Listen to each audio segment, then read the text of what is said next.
આણંદ જિલ્લાની ઉમરેઠ બેઠક પર આજે ચૂંટણીનું મતદાન છે, પણ સવાલ થાય આ બેઠક પર ચૂંટણી કેમ યોજાઈ રહી છે? અચાનક અત્યારે જ કેમ ચૂંટણી યોજાવાનો વારો આવ્યો? તો માર્ચ 2026માં અહીંના વર્તમાન ધારાસભ્ય ગોવિંદ પરમારનું દુઃખદ અવસાન થયું હતું. તેમના નિધન બાદ આ બેઠક ખાલી પડી રહી હતી અને આજે આ ખાલી બેઠક જગ્યાને ભરવા માટે આ ચૂંટણી આજે યોજાઈ રહી છે અને તેમાં આજે તેનું મતદાન છે. આ ચૂંટણીના આંકડાઓ પર નજર કરીએ તો ખરેખર રસપ્રદ છે, કેમ કે ઉમરેઠ વિધાનસભા અંદાજે 2.45 લાખ વધુ મતદારો આજે નક્કી કરશે કે તેમનો આગામી નેતા કોણ હશે. ખાસ કરીને જે નવ યુવાનો છે તેમનામાં ભારે ઉત્સાહ છે, કેમ કે આ વખતે 4174 જેટલા નવા યુવા મતદારો છે જે પહેલીવાર વોટ આપી રહ્યા છે.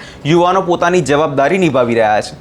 બીજી તરફ 1644 જેટલા વડીલો અને વરિષ્ઠ નાગરિકો પણ આ યુવાનીઓને શરમાવે તેવા જોશ સાથે મેદાન મથકે પહોંચ્યા છે. ચૂંટણી પંચે આ ગંભીર માહોલમાં પણ ખાસ વ્યવસ્થા કરી છે. ઉમરેઠમાં કુલ 306 પોલિંગ સ્ટેશન બનાવવામાં આવ્યા છે. દરેક સ્ટેશન પીવાનું પાણી, બેસવાની વ્યવસ્થા અને વૃદ્ધો માટે ખાસ સુવિધાઓ રાખવામાં આવી છે, જેથી કોઈને તકલીફ ના પડે, કેમ કે જ્યારે પણ ચૂંટણી હોય છે ત્યારે લોકો અવનવાર બહાનાઓ કાઢીને ચૂંટણીમાં મતદાન આપવા નથી જતા, પરંતુ આ વખતે તંત્ર દ્વારા ખાસ પ્રકારની વ્યવસ્થા લોકો માટે કરવામાં આવી છે, જેથી મતદાનને વધુ પ્રોત્સાહન આપી શકાય.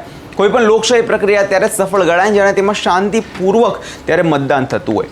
ઉમરેઠમાં પણ કોઈ અનિચ્છનીય ઘટના ન બને તે માટે પોલીસ વિભાગ દ્વારા કડક બંદોબસ્ત ગોઠવી દેવામાં આવ્યો છે. સમગ્ર વિસ્તારમાં 2 ડીવાયએસપી, 4 પીઆઈના નેતૃત્વમાં લગભગ 500 જેટલા પોલીસ જવાનો અને હોમગાર્ડ તૈનાત કરવામાં આવ્યા છે. એટલું જ નહીં, જે વિસ્તારોમાં થોડા સંવેદનશીલ ગણાય છે ત્યાં સીઆરપીએફની 3 કંપનીઓ પણ ત્યાં મૂકી રાખવામાં આવી છે. પોલીસ સતત પેટ્રોલિંગ કરી રહી છે અને મતદાન મથકો પર સીસીટીવી કેમેરા દ્વારા પણ નજર રાખવામાં આવી રહી છે. હવે વાત કરીએ ખરાખરીના જંગની. આ વખતે ભલે મેદાનમાં 6 ઉમેદવાર હોય, પણ અસલી ટક્કર 2 પક્ષો વચ્ચે જોવા મળી રહી છે, જેમાં એક તરફ ભાજપ છે અને બીજી તરફ જે છે કોંગ્રેસ. કેમ કે ભાજપના જે નેતા છે ધારાસભ્ય ગોવિંદભાઈ પરમારના પુત્ર હર્ષદ પરમારને ટિકિટ આપી છે. ભાજપ અહીં સહાનુભૂતિ અને વિકાસના મુદ્દે મોટ માગી રહી છે તેવું અત્યારે લોકોને લાગી રહ્યું છે. બીજી તરફ કોંગ્રેસ છે, જે મુરારસિંહ ચૌહાણને આ વખતે મેદાનમાં ઉતારવામાં આવ્યા છે. તેઓ પરિવર્તનની લહેર લાવવા માટે મથામણ જે કરી રહ્યા છે. એક તરફ મોટી વાત એ છે કે આમ આદમી પાર્ટીએ આ વખતે ચૂંટણી ન લડવાનો નિર્ણય લીધો છે, કેમ કે ત્યાં તેમને કોઈ ખરેખર ઉમેદવાર નથી મળ્યો, જેને કારણે વોટની વહેંચણી ઓછી થશે અને મુકાબલો સીધો ભાજપ અને કોંગ્રેસ વચ્ચેનો બની જશે.